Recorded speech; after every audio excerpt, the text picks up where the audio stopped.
আমাদের আগরতলা জিআরপিএস থানার অফিসার এবং স্টাফ এবং পার্শ্ববর্তী আরপিএফ থানার অফিসার এবং স্টাফ মিলে রুটিন চেকআপে বেরোয়। তখন আগরতলা রেল স্টেশনের প্ল্যাটফর্ম নম্বর 1-এ একজন যুবককে দুটি ব্যাগ নিয়ে সন্দিগ্ধভাবে ঘোরাফেরা করতে দেখে আমাদের স্টাফ তাকে আটক করে। জিজ্ঞাসাবাদে সে জানায় তার নাম অভিজিৎ সিনহা, বাড়ি আসাম রাজ্যের করিমগঞ্জ ডিস্ট্রিক্টে।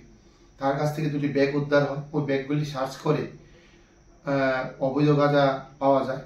সর্বমোট ওজন করে দেখা যায় সর্বমোট 22 কেজি 580 গ্রাম গাঁজা আছে তার কাছে।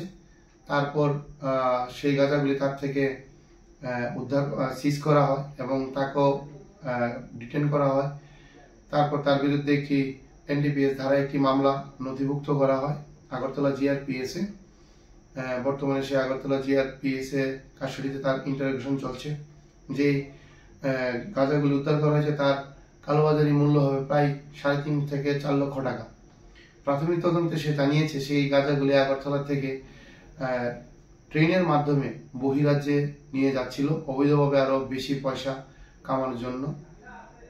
তথাপি তার ইন্টারোগেশন চলছে। দেখা যায় তার সঙ্গে কে কে জড়িত আছে এটা আমরা বের করব।